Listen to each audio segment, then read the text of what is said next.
I was on a quest to buy my first car. I spent every day on Craigslist, searching for the perfect beater to take me from point A to point B.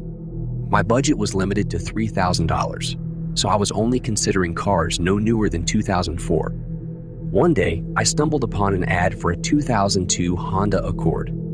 It was listed for $2,000 and had less than 80,000 miles, so I knew I had to check it out. The person who posted the ad lived a few towns over, and I convinced my mom to drive me there to view the car.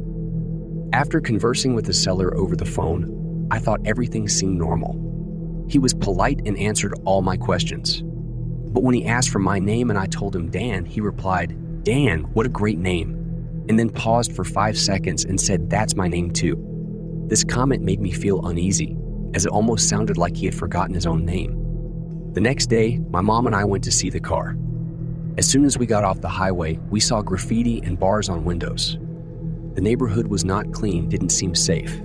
But I thought to myself, this is where beat-up cars are sold, so I didn't worry about it too much. When we got to the seller's place, it was even worse.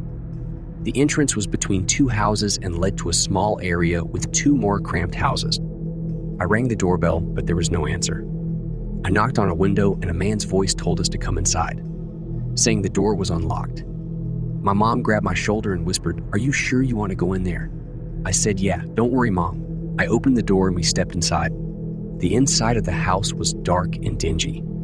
A deeper voice than the one I'd heard on the phone called out from beyond a door at the end of the kitchen. The man said we could complete the transaction in his basement. I asked why the basement. He angrily said, "Just come down here fast." My mom and I quickly left the house, but as we were hurrying to my car, a lady from the next building came rushing down from her porch, warning us not to go inside. She warned us with urgency in her voice that the man next door had been causing her worry for months. She had seen strange cars arriving late at night and in the morning. A group of 10 to 15 men would leave the house. I asked if the man's name was Dan, but she wasn't certain as he had introduced himself as Mike. She told us to leave the area immediately and we quickly followed her advice. It was a terrifying experience, and I can't help but think about what could have happened if we went into the basement. What was he planning to do to us? The whole situation looked like a trap, and I don't even want to think about the possibility. Thankfully, to have escaped, I still wonder about the mysterious man and what his intentions were.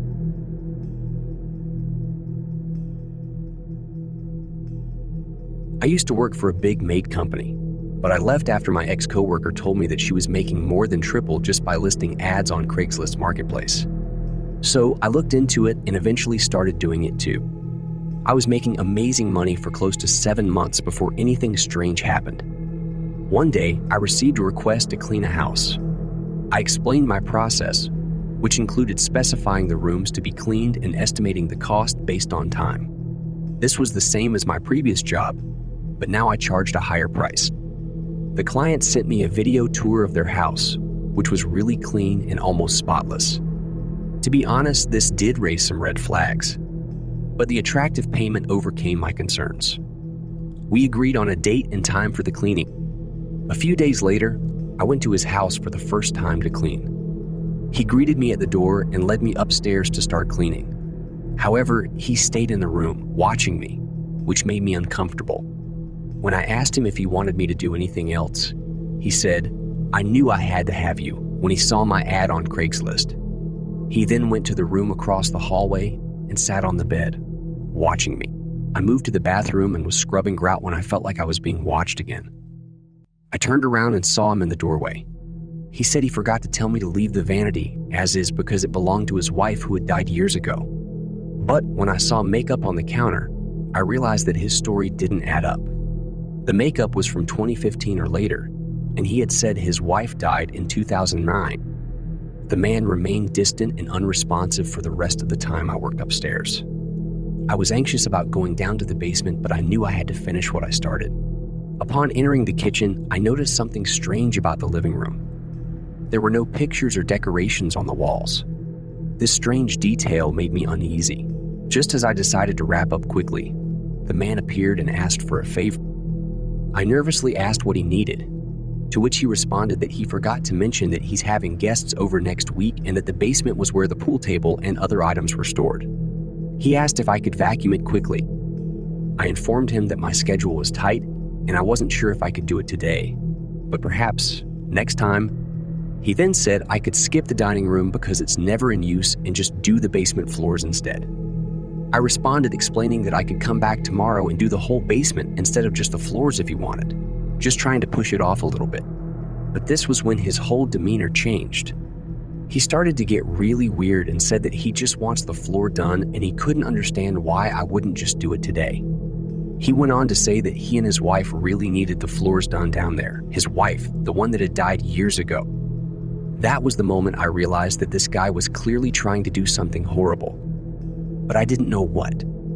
I told him if I have time, I will. He asked, "Well, can I just show you what needs to get done down there? It won't take long, just really quick."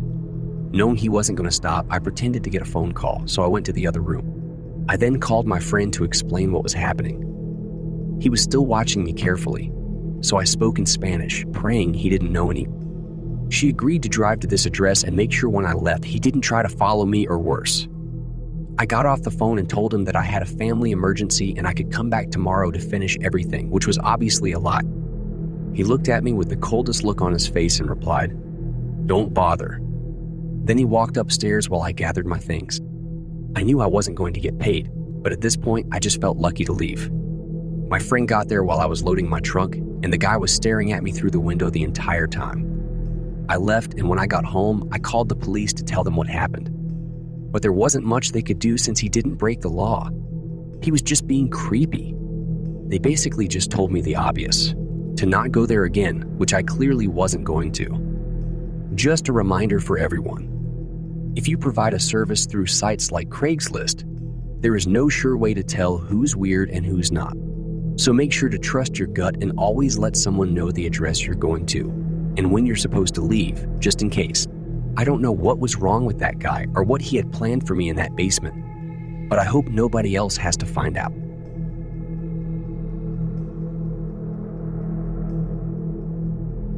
I was selling a dining room set on Craigslist. I listed it for $1,200, but put slightly negotiable in the title. It was a good-looking set, but I wasn't getting any offers. I lived in the country, so not a lot of people lived in my town. I finally received a call about the set. The man on the other end of the phone had a very shaky voice and sounded a bit off. I can't really explain it. He wanted to check out the set and make an offer, so I gave him my address. He said he would be over within the hour. I dusted off all the furniture one more time to make it look as nice as possible.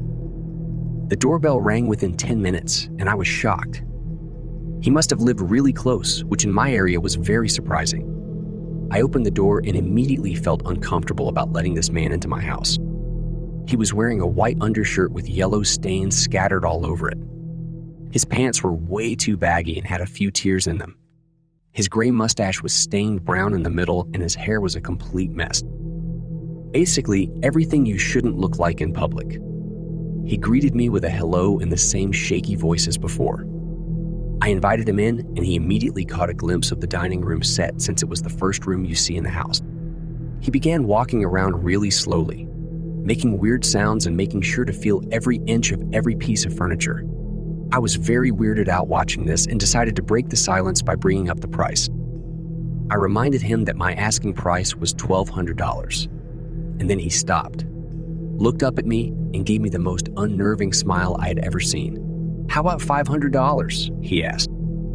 I laughed a bit at the insane offer, almost thinking he was joking. But when his smile turned to an angry expression, I knew he wasn't.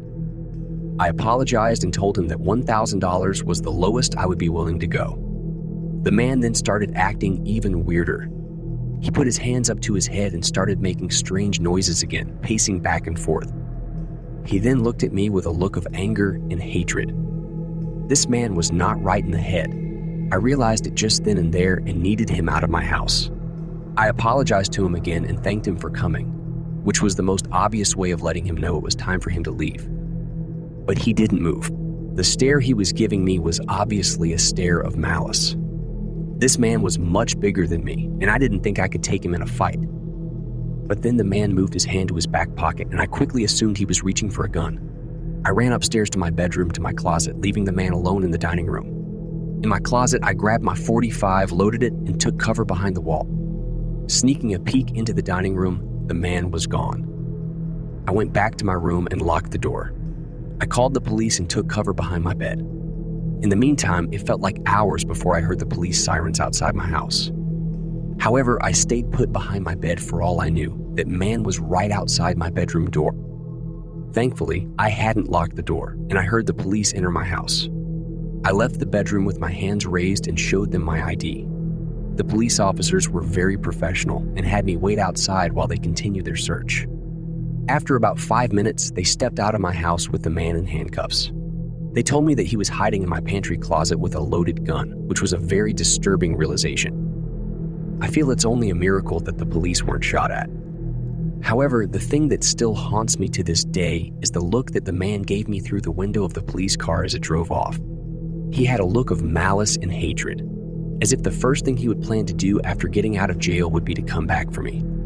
I was still so paranoid that I was thinking about moving because I couldn't deal with the constant fear of that man coming back. All I can say that can be learned from this is to be very careful when giving your address to people from Craigslist. So that's it for today. Make sure to like and subscribe so your name is not written on the horror note.